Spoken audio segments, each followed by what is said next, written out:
তো বান্দা আমার ব্যাপারে যেমন ধারণা রাখে আমি তার সাথে তেমন আচরণ করি। আল্লামা ইবনে হাজার আসকালানী রহমতুল্লাহ আলাইহি ফাতহুল বারীতে এই অংশটার ব্যাখ্যা এভাবে করেছেন, ধারণা যেমন রাখে তেমন করি মানে এর অর্থ হচ্ছে জন্নুল ইজাবা ইনদাদ দুআ ওয়া জন্নুল কুবুল ইনদাত তাওবা ওয়া জন্নুল মাগফিরা ইনদাল ইস্তিগফার।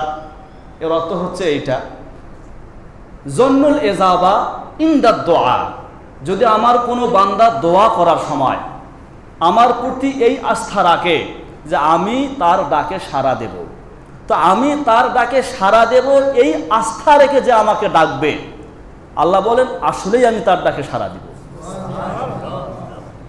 ওয়াজনুল কবুল ইনদাত তাওবা, কেউ তওবা করার সময় যদি আমার ব্যাপারে এই সুধারণা রাখে, এই আস্থা রাখে, আমি তওবা করলে আল্লাহ আমার তওবা কবুল করবে, আল্লাহকে তোমার ধারণা যেহেতু এটা, আমি সত্যিই তোমার তওবা কবুল করব। গুনাহ মাফ চাওয়ার সময় যদি সে আমার প্রতি এই আস্থা রাখে আল্লাহ আমাকে মাফ করবেন, আল্লাহকে আমি তোমাকে ঠিকই মাফ করব, তাহলে আমার বান্দা আমার ব্যাপারে যেমন ধারণা রাখবে আমি তার সাথে তেমন আচরণ করব। এই কথাটাকে আবার সহিহ ইবনে হিব্বানের হাদিসে খুব সংক্ষেপে বলে দিয়েছে, মানে মান যান্না লিল্লাহি খায়রান ফালাহু ওয়া মান যান্না লিল্লাহি শাররান ফালাহু। যদি কেউ আল্লাহর ব্যাপারে ভালো ধারণা করে তো আল্লাহ তার সাথে ভালো আচরণ করবে, যে আল্লাহর ব্যাপারে খারাপ আচরণ করবে তো আল্লাহ তার সাথে, একদম সংক্ষেপে বলে দিলেন। হযরত আব্দুল্লাহ ইবনে মাসউদ রাদিয়াল্লাহু আনহুর একটা হাদিস, সম্ভবত আমি আজকে এখানে প্রথম নামটা উচ্চারণ করতেছি, একজন যুগ শ্রেষ্ঠ মুহাদ্দিসের নাম হলো ইবনু আবিদ দুনিয়া। মনে করে কখনো বলছি, আমার মনে হয় এই নামটা কখনো এখানে বলছি, ইবনু আবিদ দুনিয়া। তো ইবনু আবিদ দুনিয়া তিনি একজন যুগ শ্রেষ্ঠ মুহাদ্দিস ছিলেন। তো ইবনু আবিদ দুনিয়া আব্দুল্লাহ ইবনে মাসউদের সনদে একটা হাদিস বর্ণনা করেছেন। তিনি বলেন আল্লাহ তাআলা তার বান্দাদেরকে যতগুলো নিয়ামত দান করেছেন, ঈমানের পরে সবচেয়ে বড় নিয়ামত হলো এটা যে কোনো বান্দা আল্লাহর প্রতি আস্থা রাখতে পারে, কোনো বান্দা আল্লাহর প্রতি সুধারণা পোষণ করতে পারে। তো বান্দা আল্লাহর প্রতি আস্থা রাখতে পারা, বান্দা আল্লাহর প্রতি সুধারণা পোষণ করতে পারা, এইটা আল্লাহর পক্ষ থেকে বান্দাকে দেওয়া ঈমানের পরে সবচেয়ে বড় নিয়ামত। কারণ এর উপর আর কিছুই থাকে না, সে আল্লাহর প্রতি আস্থা রেখেছে, আল্লাহর প্রতি তার সুধারণা আছে।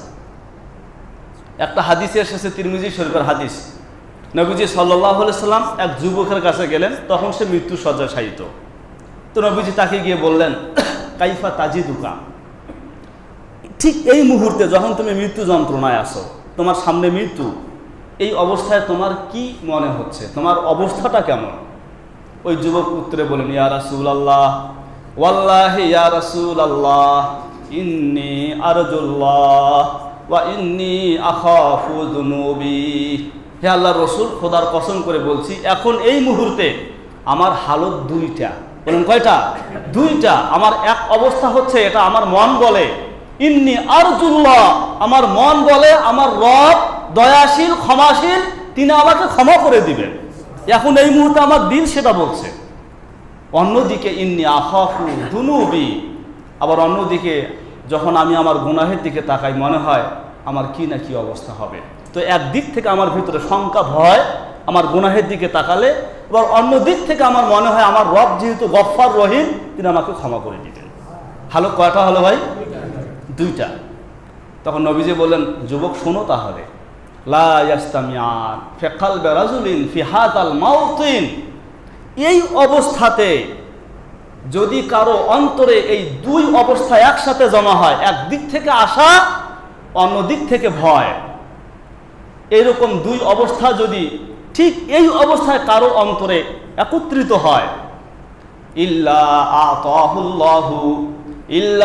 আতাহুল্লাহু মা ইয়ারজু ওয়া আমানা মিম্মা ইয়াখাফু, অবশ্যই অবশ্যই আল্লাহ তাআলা সে যেটার আশা করছে সেটা তাকে দেবে, আর যেটা ব্যাপারে ভয় করছে সেটার থেকে তাকে রক্ষা করবে। সুধারণা। কি মজার হাদিস, তিরমিজি শরীফে এসেছে। এই অবস্থায় কারো ভিতরে এরকম দুই হালত জমা হওয়া মানে ভালোটার উপর আল্লাহ তাআলা মুআমালা করা, এটা এমনি এমনি হবে না। যার সারা জীবন এই অবস্থার মধ্য দিয়ে কেটেছে, মৃত্যুর সময় তার এই অবস্থা হবে। এজন্য সহিহ মুসলিমের বর্ণনা এসেছে, নবীজি বলেন, খবরদার, লা ইয়ামুতান্না আহাদুকুম ইল্লা ওয়া হুয়া ইউহসিনু বিল্লাহ ইউহসিনু যন্না বিল্লাহ। আল্লাহর প্রতি সুধারণা পোষণ না করে, আল্লাহর প্রতি পরিপূর্ণ আস্থা না রেখে যেন তোমাদের কারো মৃত্যু না হয়, তোমাদের কারো যেন মৃত্যু না হয়। তো এই জন্য ভাই আল্লাহর প্রতি সুধারণা পোষণ করা, আস্থা রাখা। এই আস্থা রাখলে লাভ হবে কি জানেন? আপনি মানে নিশ্চিন্ত হয়ে যাবেন। সবচেয়ে বড় লাভ হবে সেটা হলো এই যে বললাম একটু আগে, আল্লাহ তাআলা 25টা ওয়াদা প্রতিশ্রুতি বান্দাদেরকে দিয়েছেন।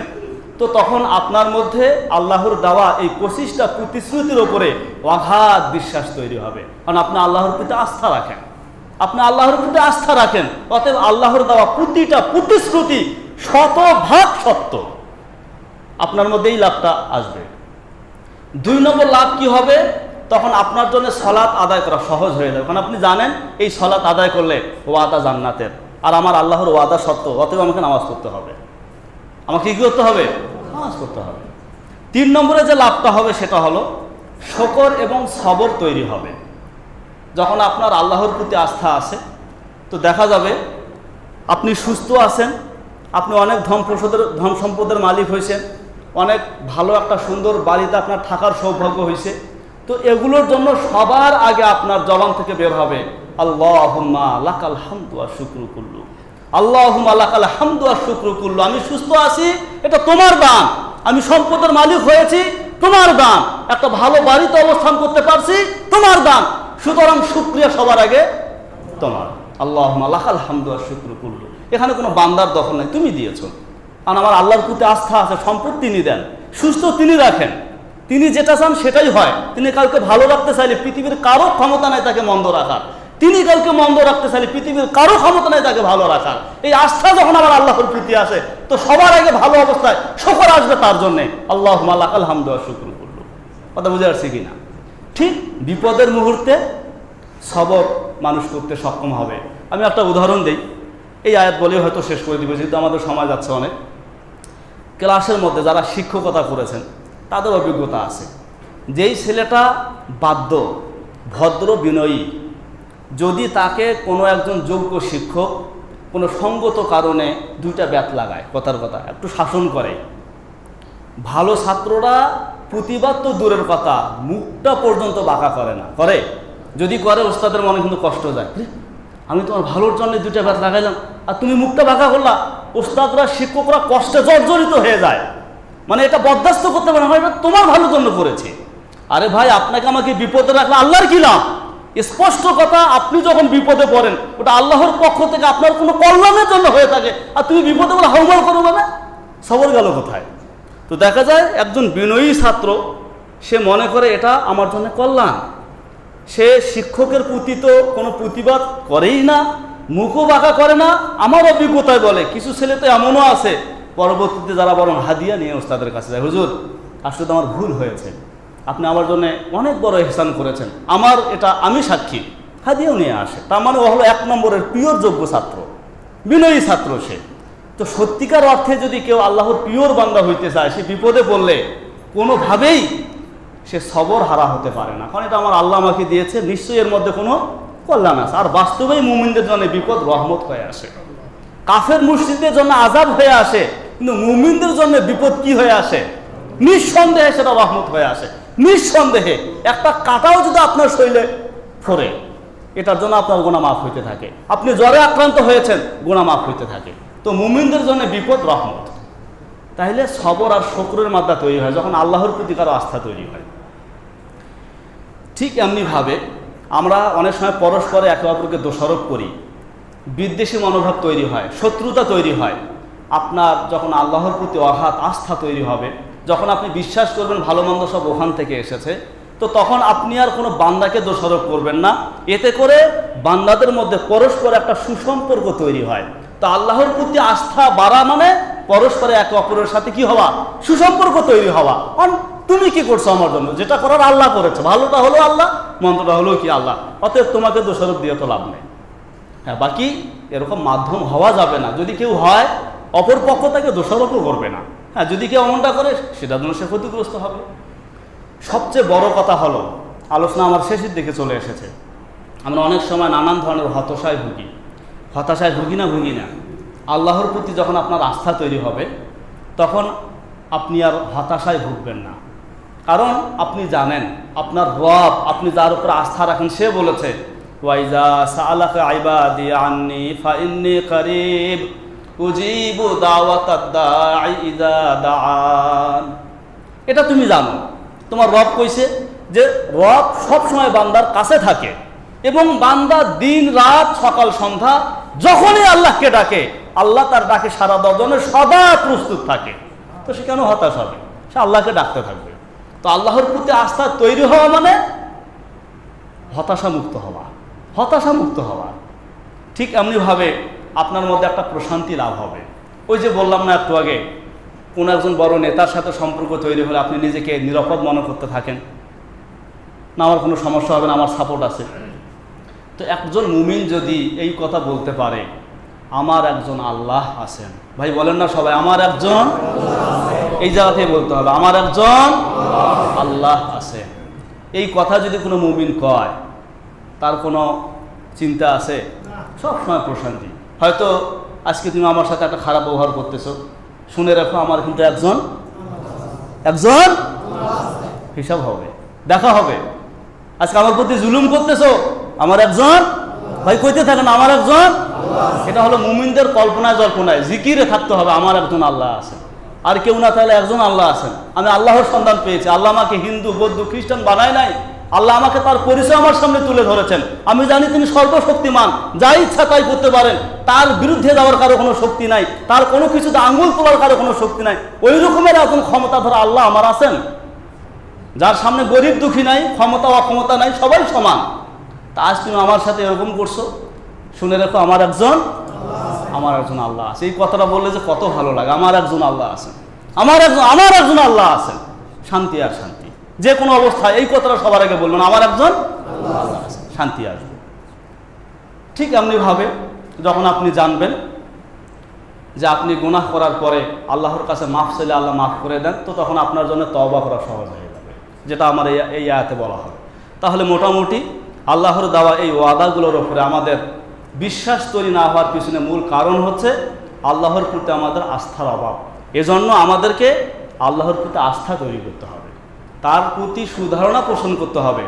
তার উপরে আমরা যতটা নির্ভরশীল হইতে পারবো, তার উপরে আমরা যতটা আস্থা রাখতে পারবো, তার দেওয়া প্রত্যেকটা প্রতিশ্রুতি আমাদের জন্য তখন কি হয়ে যাবে? ধ্রুব সত্য হয়ে যাবে। যে বিষয়গুলো বলা হলে এগুলো আমাদের জন্য তখন সহজ হয়ে যাবে। এজন্য আল্লাহ তাআলা আমাদের সকলকে তার প্রতি অগাধ আস্থা এবং বিশ্বাস রাখার তৌফিক দান করেন। আর একবার অর্থ বলেই শেষ করে দিচ্ছি।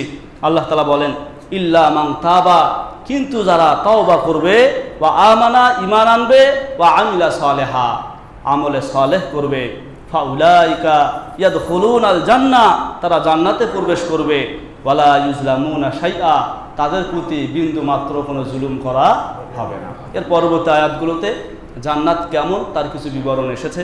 আল্লাহ তাআলা তৌফিক দান করলে আগামী জুমাতে ইনশাআল্লাহ।